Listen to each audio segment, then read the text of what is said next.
Imagine que amanhã aparecesse uma nova revelação, dizendo que Jesus nunca foi Deus. Como você saberia se isso é verdade? Imagine alguém dizendo, estou comigo, e revelou algo que está acima da Bíblia. Quem está certo? A pessoa, a tradição, a experiência? Quem pode estar certo? Ou existe uma...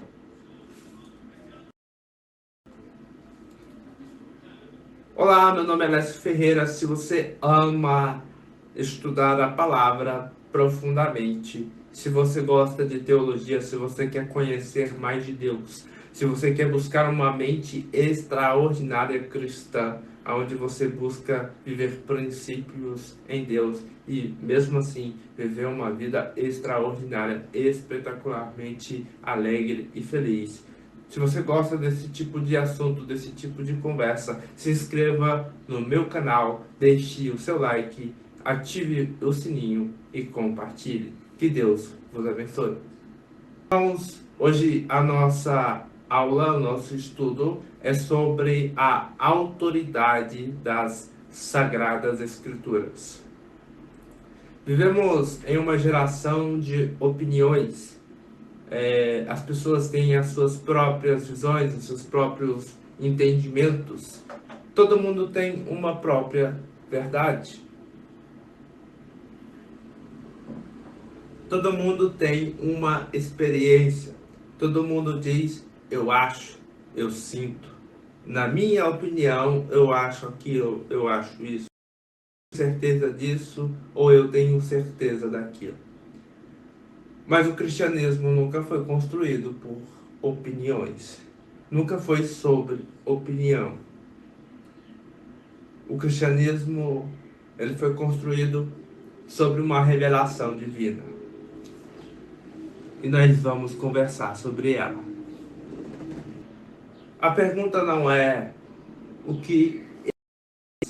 A pergunta é o que Deus diz. É exatamente aqui que entra a autoridade das Escrituras. 2 Timóteo capítulo 3, verso 16. Segunda carta a Timóteo capítulo 3, verso 16, a qual já citamos na nossa aula anterior.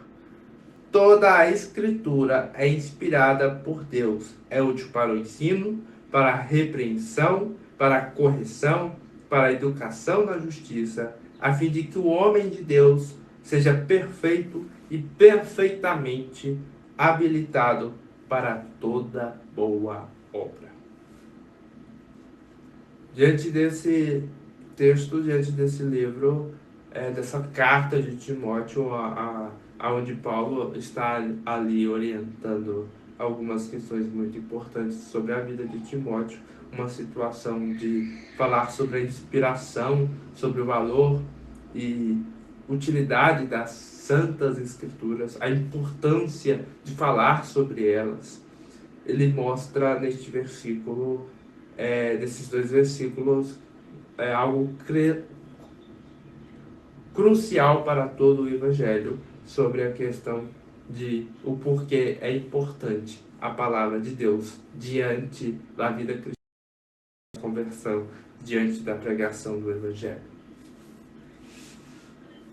Diante de toda essa situação, desse contexto, desse texto, desses versículos, a qual eu sempre prezo para que nós não gastemos tempo falando somente sobre um versículo, mas entendendo toda uma situação onde Timóteo seria preparado para ser um dos líderes das igrejas, ali um representante de apóstolos, representante do Evangelho. Paulo o prepara, Paulo o ensina, Paulo o incentiva, Paulo o direciona diante dos princípios para viver todo o processo. O ponto de entender diante da inerrância ao interior e à autoridade é entender sobre uma questão muito importante. Podemos colocar alguns princípios sobre um possível erro pela questão de entendermos, e até alguns âmbitos da filosofia entende a questão da falha humana, do homem errar. Em relação à escrita, em relação a ter mais de 40 autores, o ponto que entra em questão sobre a sua inerrância, sobre a questão dos autores, é que a palavra de Deus, ela cumpre aquilo que Deus quis falar para as pessoas, para nós hoje. Dessa maneira, é perceptível aonde entra o princípio da inerrância, aonde entra o princípio da autoridade na questão de que ela cumpre aquilo que Deus quer. Porque se ela não o fizesse, se ela não acontecesse, o sentido de palavra de Deus, o sentido da Bíblia, a história que há por trás da sua construção, simplesmente não existiria. 2 Pedro, capítulo 1, verso 21. A palavra do Senhor nos diz assim: porque nunca, jamais, qualquer profecia foi dada por vontade humana. Entretanto, homens santos falaram da parte de Deus, movidos pelo Espírito Santo. Quando abrimos a Bíblia, Deus fala.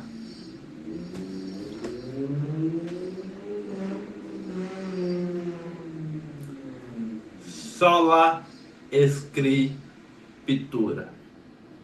A reforma protestante aconteceu em uma época complexa de conflitos e visões sobre a questão de perdão de pecados, onde havia a chamada indulgências, onde se pagava para ser perdoado os seus pecados. Então, através de vários reformadores em vários lugares, por alguns anos, foi posicionado o que levou a igreja à reforma protestante, a sagradas escrituras. Foi através dela que a reforma protestante aconteceu. Foi através das escrituras que nós podemos conhecer o verdadeiro evangelho, a verdadeira razão pelo perdão de nossos pecados, pela salvação, pela redenção, pela verdadeira verdade do evangelho. Sola Escritura. Martinho Lutero, João Calvino, todos foram responsáveis ali por iniciar o que chamaríamos, o que até hoje celebramos com muita alegria, muita satisfação, a chamada Reforma Protestante, acontecida no século XVI. O que era o problema? A tradição tinha a mesma autoridade da Bíblia. Então Lutero respondeu: sola Escritura.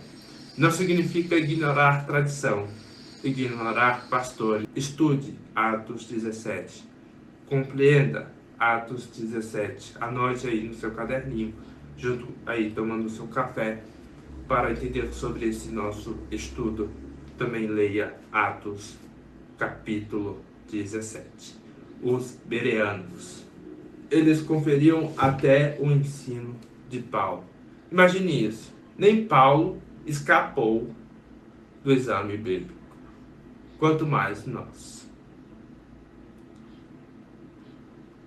O cânon. Na próxima aula vamos nos aprofundar sobre a questão do cânon.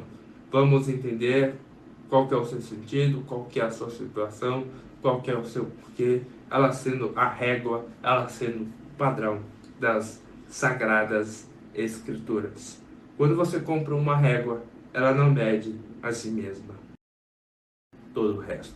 A Bíblia mede tudo, mas ninguém mede a Bíblia. Entenderão isso mais na próxima aula. Porque a igreja não criou o cânon, ela apenas a reconheceu. A igreja não deu autoridade à palavra de Deus, ela apenas a reconheceu. Suficiência das Escrituras. Vemos isso na carta de Paulo a Timóteo, segunda carta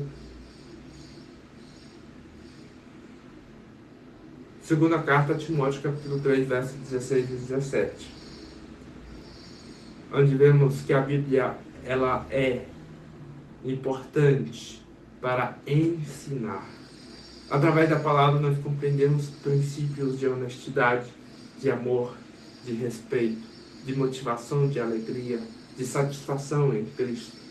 Nós aprendemos algumas questões muito importantes sobre a vida financeira, sobre a sociedade, sobre a história, sobre todas essas questões. Ela é importantíssima para ensinar, para repreender os nossos erros, as nossas falhas, mas não é nada daquilo que talvez achamos que é bom, mas ela nos mostra que, na verdade, é um bom, mas é um bom passageiro, um bom que estraga, um bom que não nos leva para a vida, mas nos leva para a morte. Por isso, ela também é usada para corrigir, nos mostrando qual que é a direção, qual que é o caminho, qual que é a verdade, para que possamos ter vida e vida eterna.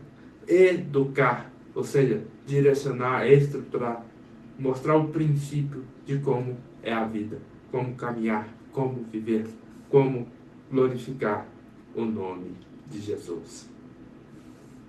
Então, por que tantos cristãos vivem procurando novas revelações? A Bíblia não responde qual carro comprar, qual celular comprar, mas responde como viver para glorificar a Deus. Ela fornece todos os princípios necessários para que possamos ter uma vida extraordinária em Cristo Jesus.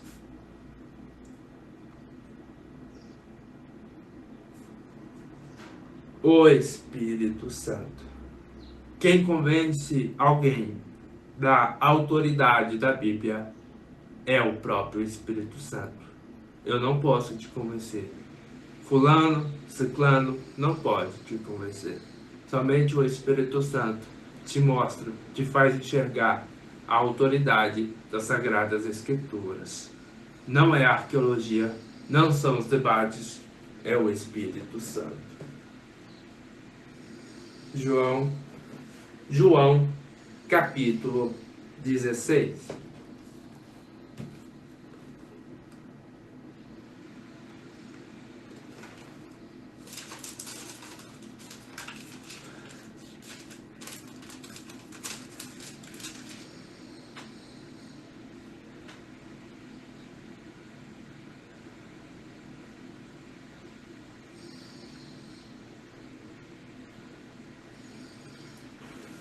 João 16 é onde Jesus vai falar sobre o Espírito Santo, de que não podemos nos escandalizar sobre a questão de que seremos expulsos das sinagogas, mas que nós possamos entender que nós devemos pelo Evangelho glorificar o nome de Deus.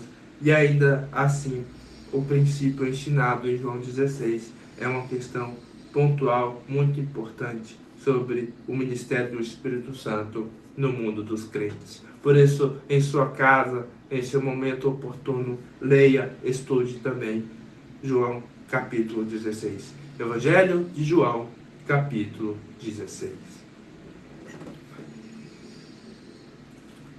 O Espírito nunca fala contra a Escritura. Nunca. Ele sempre aponta para Cristo. Portanto, a palavra, o relacionamento com Deus, a igreja, tem um caminho, É um objetivo, uma verdade, uma vida. E o nome dela é Jesus Cristo.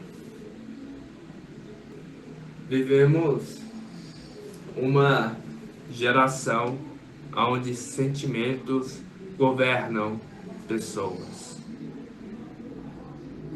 Mas o cristão não vive pelo sentimento, ele vive pela palavra. Quando o mundo disser uma coisa, a Bíblia é outra, quem deve vencer? A Bíblia. Quando o meu coração disser uma coisa, quando o nosso coração disser uma coisa, mas Deus disser outra, quem está certo?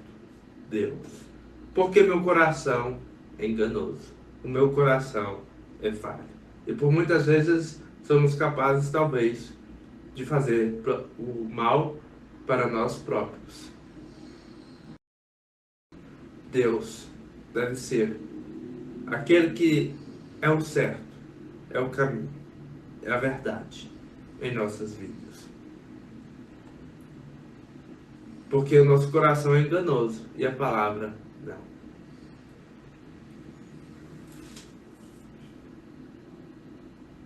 A Bíblia já foi proibida, queimada, ridicularizada, atacada. Impérios desapareceram, filosofias desapareceram, mas a palavra continua de pé. Como dizia Charles Haddon Spurgeon, a palavra de Deus é como um leão. Você não precisa defendê-la, basta soltá-la.